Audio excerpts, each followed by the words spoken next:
অজু করতে বসছি, তখন পিছন থেকে এসে আমার প্রথমে গলার ভিতর গামছা দিয়েছে, টানতে টানতে রান্নাঘরের পিছনে নিয়ে গেছে। আমি কত কষ্টের নাতিপুতির মুখ দেখতাম, আমার আল্লাহ দেখলো, দেখতে দিল না। এসে তাকে ধর্ষণের চেষ্টা করছিল। আসলে মূল্য তো এই ধরনের অকামি ঘটনা।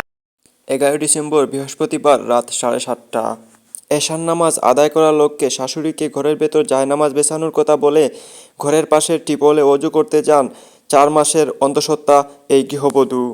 রাতে সারাজান দেশে, তখন আমি আমার শাশুড়িকে বলতেছি যে আপনি জায়নামাজ পারেন, আমি অজু করে আসি। তখন সে জায়নামাজ পারতেছে, আমি অজু করতে গেছি। কিন্তু কয়েক মুহূর্তের মধ্যেই সবকিছু উল্টে যায়। অজু করতে বসার পরপরই হঠাৎ এই গৃহবধূর গলা ও মুখে গামছা দিয়ে আটকে ধরেন আগে থেকেই উৎ পেতে বসে থাকা যুবক রুবেল ও তার এক সহযোগী। অজু করতে বসছি, তখন পিছন থেকে এসে আমার প্রথমে গলার ভিতর গামছা দিয়েছে, তারপর আমি হাত দিয়ে গামছাগুলো সরাইতে গেছি, হাত পিছন থেকে আরেকজন এসে ধরছে। কিছু বুঝে ওঠার আগেই এই গৃহবধূকে টেনে হেঁচড়ে নিয়ে যাওয়া হয় রান্নাঘরের পেছনে। সেখানে নিয়ে যাওয়ার পরপরই এই অন্তঃসত্ত্বা নারীর গলা ও মুখ চেপে ধরেন লম্পট রুবেল। এরপর তাকে ধর্ষণের চেষ্টা করা হয়। এক পর্যায়ে নিজেকে কিছুটা সামলে নিয়ে লম্পট রুবেলকে লাথি মারেন তিনি। পরে আমাকে টানতে টানতে রান্নাঘরের পিছনে নিয়ে গেছে। নিয়ে যাওয়ার পরে সেখানে আমার গলা টিপে ধরে রাখছে, তারপরে আমার হাতে আঘাত করছে। করার পরে সামনে রুবেল ছিল, তাকে আমি লাথি মেরে দিই। নিজের মনের খাইশ মিটাতে না পেরে এই লম্পট রুবেল ওই গৃহবধূর পেটে জুড়ে জুড়ে লাথি মারতে থাকেন এবং পিছন থেকে তার হাত চেপে ধরেন রুবেলের সহযোগী। অন্ধকার থেকে আলোর দিকে পড়ে যায়, তখন তার মুখ থেকে গামছাটা সরে যায়। যাওয়ার পরে সে আমাকে এসে পেটে ঠেলে একটা লাথি মারে, 2টা লাথি মারে। মারার পরে তখন পিছন থেকে ও হাত ছেড়ে দেয়।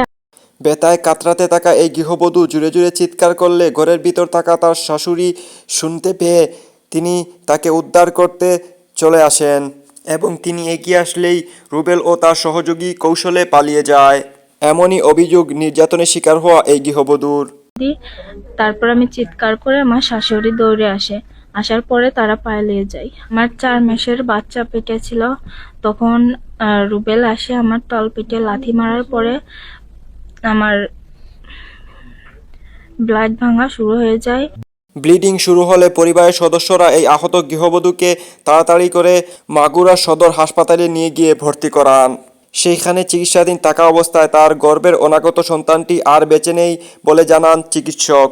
কত কষ্টের নাতিপুতির মুখ দেখতাম, আমার আল্লাহ দেখলো, দেখতে দিল না। আমি আর বিশ্বাস চাই, আমি আর বিশ্বাস চাই। 7:30টার দিকে আমার স্ত্রী রিজিয়া টিউবওয়েলে অজু করছিল। তখন পিছন থেকে রুবেল নাম করে একটি ছেলে আর সাথে আরেকজন এসে তাকে ধর্ষণের চেষ্টা করছিল। রুবেলের মুখ গামছাতে বাঁধা ছিল এবং তার সাথে যে ছিল তার মুখও গামছাতে বাঁধা ছিল, কিন্তু আমার স্ত্রী রিজিয়া রুবেলের মুখ চিনে ফেলায় তাকে এলোমেলো ভাবে লাথি, গুতা, কিল এমনকি ধারালো অস্ত্র দিয়ে তাকে এলোপাতাড়ি ভাবে মারে। দ্বিতীয়ত তার পেটে 4 মাসের একটি বাচ্চা ছিল, তার লাথির আঘাতে তার 4 মাসের বাচ্চাটা নষ্ট হয়ে যায়। এইটা আমাদের প্রথম বাচ্চা ছিল। তখন সবাই এসে আমাকে সদর হাসপাতালে নিয়ে যায়।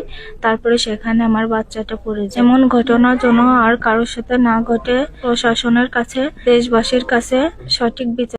স্থানীয়রা জানান রুবেল শুধু একবার নয়, এর আগেও এমন জঘন্যতর কাজ করেছে। তার অত্যাচারে অনেকেই ভিটামাটি ছাড়তে বাধ্য হয়েছেন। ঘটনার সত্যতা ধামাচাপা দিতে অভিযুক্তের পরিবার টাকা দিয়ে রফাদফা করার চেষ্টা করছেন। আমার বিটা বউ মেরে ফেলা দিল।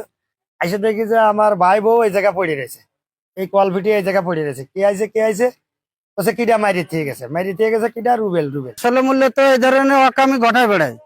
বিয়ে থা করেছে ধরা পড়ে, ধরুন পাশের গ্রামের একটা মেয়ে ওই এই দুর্ঘটনায় চলে গেল গ্রাম ছেড়ে, আবার এই একটা অকারণ ঘটাইলো। বুঝলেন, এইভাবে মানে লম্পটগিরি ওরা করে বেড়ায়। এই মা সে কত মানে কোনোদিনও সে তো মৃত্যু পর্যন্ত এই সন্তানের কথা তার মনে থাকবে। সে যদি 1000টা বাচ্চাও জন্ম দেয় তবু এই বাচ্চার কথা সে কখনো বলবে না। তাই আমরা এই কঠিন থেকে কঠিনতম শাস্তি চাই, যেন আর কোন যুবক এই গ্রামে কোনো মেয়েদের কোনো জনে না তাকাতে পারে। খুবই মর্মান্তিক ঘটনা। এর বিচার যদি না হয় তাহলে আরো 5 জন মানুষ এটা করার সাহস পাবে। তাই আমি চাই এর সুন্দর বা সুস্থ একটা বিচার হোক, এটা সুস্থ বিচার হোক, যাতে গ্রামবাসী বা দেশে এ ধরনের মর্মান্তিক ঘটনা আর না ঘটে। অভিযুক্ত রুবেল হোসেন ঘটনার পর থেকেই পলাতক। এদিকে তার পরিবার সম্পূর্ণ ঘটনাটিকেই মিথ্যা বলে দাবি করছে। জমি নিয়ে বিরোধের কারণেই তার স্বামীকে ফাঁসানো হচ্ছে বলে জানান রুবেলের স্ত্রী। সম্পূর্ণ নাটক, জমিনে বিরোধিতা ছিল, এই জন্য শত্রুপানা করে ইসে ফাঁসাই দিয়েছে। আমরা তো অপরাধী না, আমরা কেন টাকা দিব? সে তো আতঙ্ক পেয়ে ভয় পেয়ে হয়তো লুকায় আছে। মাগুরা সদর হাসপাতালের চিকিৎসক ডাক্তার নয়মুল হোসেন নিশ্চিত করেন যে হামলার কারণেই অনাগত সন্তানটি নষ্ট হয়েছে। আল্ট্রাসাউন্ড রিপোর্ট সহ ইনভেস্টিগেশন এবং আমাদের ক্লিনিক্যাল এক্সামিনেশনের মাধ্যমে এটা আমরা বলতে পারি যে it's an case of incomplete abortion due to assault. বাচ্চাটা এখন বর্তমানে অ্যাবর্শনের মাধ্যমে বেরিয়ে গেছে। ঠিক আছে, ফার্দার ইনভেস্টিগেশনের মাধ্যমে এবং পরীক্ষার মাধ্যমে আমরা দেখতে পাবো যে আসলে পুরোপুরি অ্যাবর্টেড কিনা বা কোনো কিছু অংশ রয়ে গেছে কিনা। তবে নিশ্চিতভাবে এতটুকু বলা যাচ্ছে যে ভিতরে আসলে বাচ্চা জীবিত নেই। নারকীয় এবং নেক্কারজনক এই ঘটনাটি ঘটেছে ঝিনাইদহের সদর উপজেলার ডুমরাডানা গ্রামে। ভুক্তভোগী স্বামী অভিযুক্ত রুবেল এবং আরও একজনের নামে থানায় মামলা দায়ের করেন। আতিক, মাহফুল আর এই মনোয়ার আইছিল, আর একটা ছেলে আলাইপুর বাড়ি। এরা 4 জন এসে মীমাংসার আলাপ করতেছে। তো এই ব্যাপার দংশন হয়েছে আমার এই ইবাদতের বিটার বউ। তা আপনি তার ফুফু, আপনি একটু মীমাংসা করার ব্যবস্থা করেন। আমরা মীমাংসা করতে পারবো না, কিছু পয়সা করে নিয়ে হয় কিনা দেখেন। আমরা তো তার বিষয় তার কাছে জানো। আমার বিটার উপর যে অত্যাচার করেছে এই রুবেল, এর অতিরিক্ত বিচারটা আমি চাই। পেটে বাচ্চা ছিল, 5 মাসে বাচ্চা, তার পেটের তো লাইতে এই বাচ্চাটা ফেলে দিয়েছে, যে জায়গা বিলাট ভাঙেছে, এখনো রক্ত পড়িয়া। এমন জঘন্যতম কাজে যুক্ত থাকায় অভিযুক্ত রুবেলের কঠোর শাস্তি দাবি করেন এলাকাবাসী। নামাজ পড়ার পর আর কিছু আমাদের শুনলাম, শুনে দৌড়ে বাড়ি আসলাম। বাড়ি এসে দেখি যে বারান্দায় আমার বিটার উপর শোয়ানো, বিলাট ভাঙতেছে।